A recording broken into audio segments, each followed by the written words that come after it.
Okay, we have been reviewing how to do a keyword outline and how to write from a summary, how to write a summary from that outline, and then how to make a citation. And now we're going to review our dress-ups. And let's go through this paper here and look for our dress-ups. And we're going to look for the dress-ups who, which, ly, strong verbs, quality adjectives, or ww.asia. Due to being overfished, a quarter of sharks and rays are threatened yearly. They are fighting extinction. Now right here, this dash, I'm not sure what it is for, but it probably would have been better to put a semicolon, because if you remember, a semicolon is a great tool when you've got closely related sentences that don't necessarily need a period, but a comma is not correct because it's a comma splice. So let's go with the semicolon there.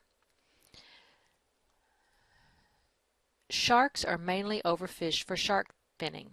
That's when they slice the fin off the shark for soup and discard the rest of the shark into the ocean. We need to protect the sharks and the waters from harm. New Yorkers are unaware of the prodigious ecological system. Now I would definitely call that a quality adjective.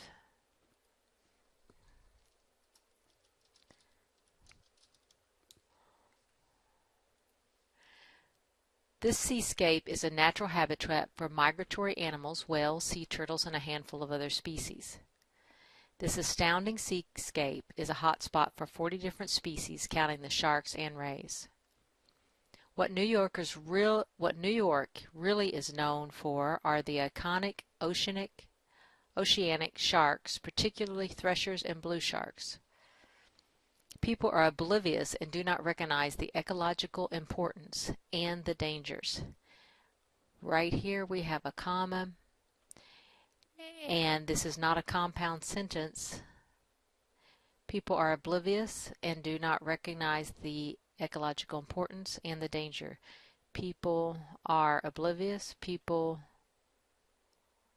do not recognize the ecological splendors. People do not recognize the dangers. I can see how you might have been trying to use a compound noun here, but this comma is not going to work. Let's see if we can come up with an alternate way for this. People are oblivious and do not recognize the ecological importance and the dangers. People are oblivious and do not recognize the ecological importance and the dangers. You could just get rid of the comma. So we could just delete the comma. People are oblivious and do not recognize the ecological importance. Or you could have went with,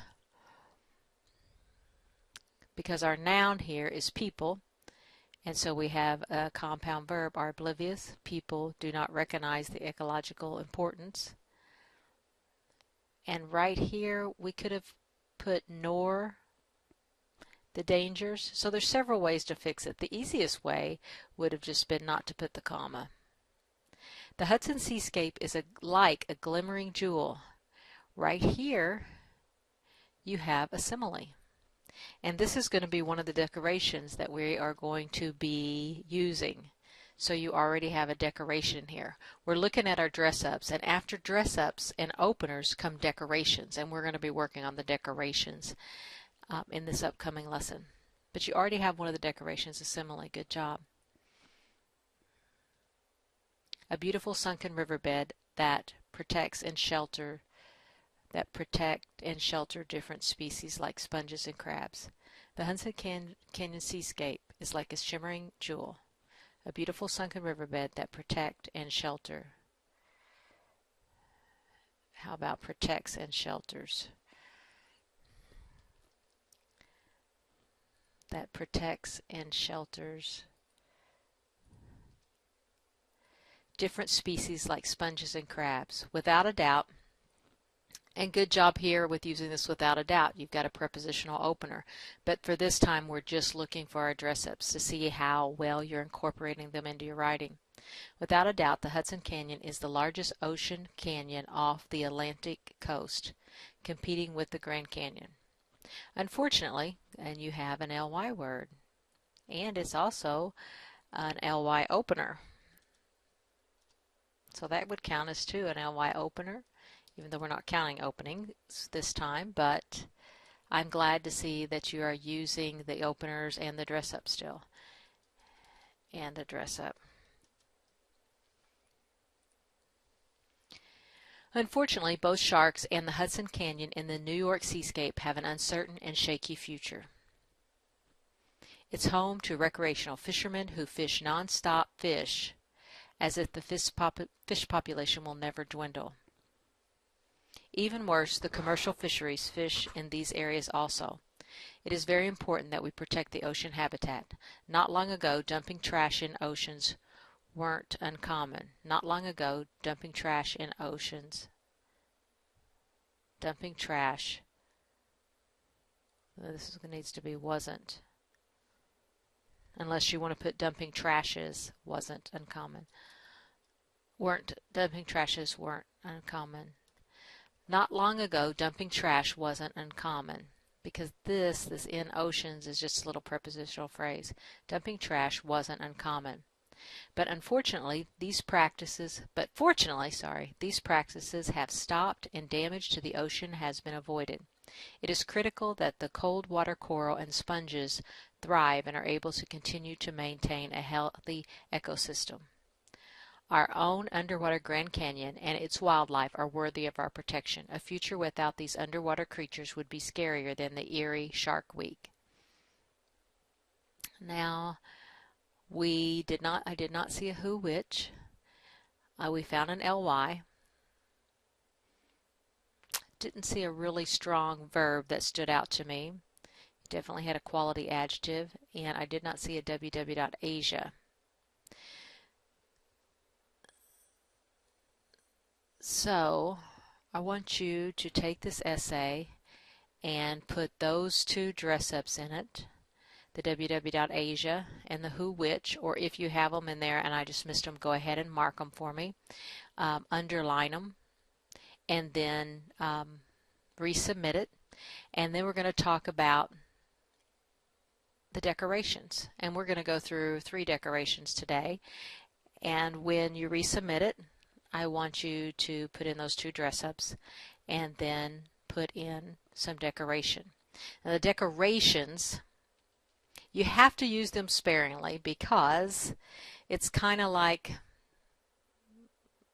your style. You have your style of clothes, and your decorations is like your jewelry. And if you put on too much jewelry, it looks strange. So decorations have to be used sparingly in writing for your other classes. But for this class, we're going to practice all the decorations so that you'll have them in your tools to use. So when we go over these decorations, just remember, use them sparingly in other writing. And let me find my decorations.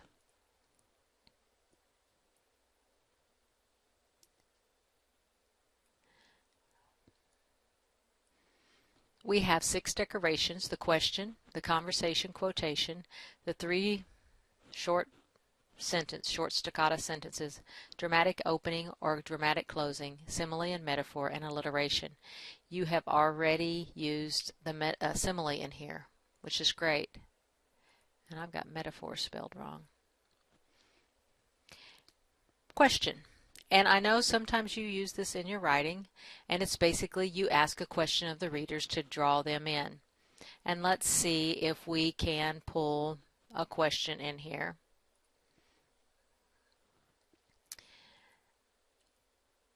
A quarter of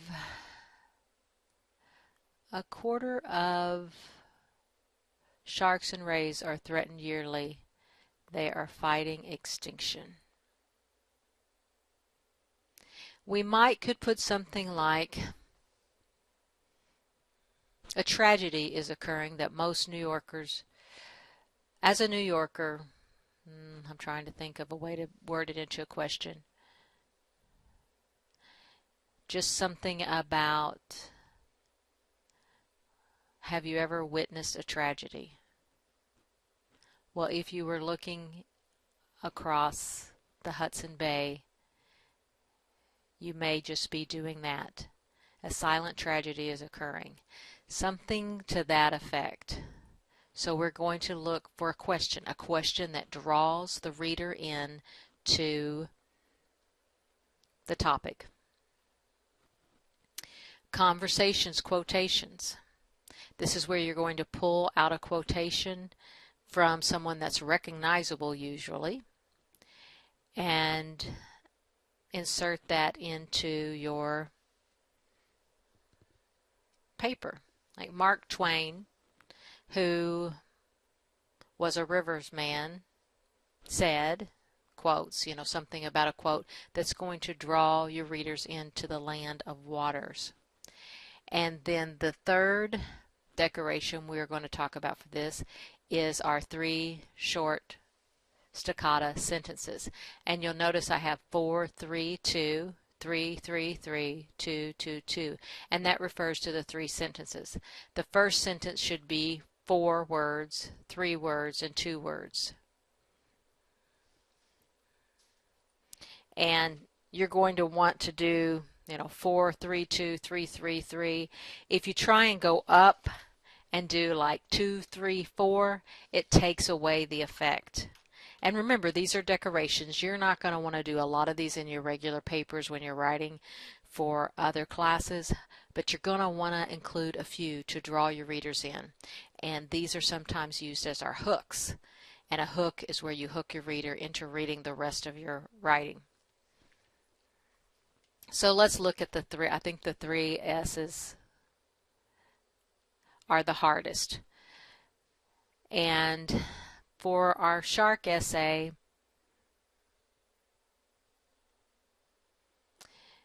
we might just come up with something about the finning. I don't know, that could be sad. If we want to hook them in sad, sometimes when I read something that's sad, I don't want to continue reading the article. And so you might want to hook them in with something that is pleasant so that they'll read about how we need to protect the habitat. Corals decorate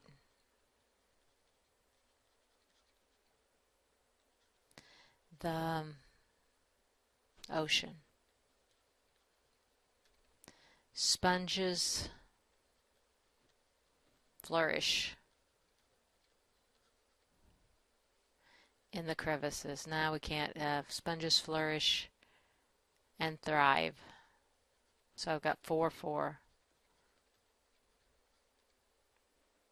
Sharks glide by. And so I've got a 4, 4, 3 pattern for my 3 short staccato sentences. Corals decorate the oceans. Sponges flourish and thrive. Sharks glide by. And that is something that draws readers' attention to the essay because it's short. It's usually pretty descriptive, and hopefully they'll want to find out more about the sharks gliding by, the corals setting a beautiful scene, and then you might go on to New Yorkers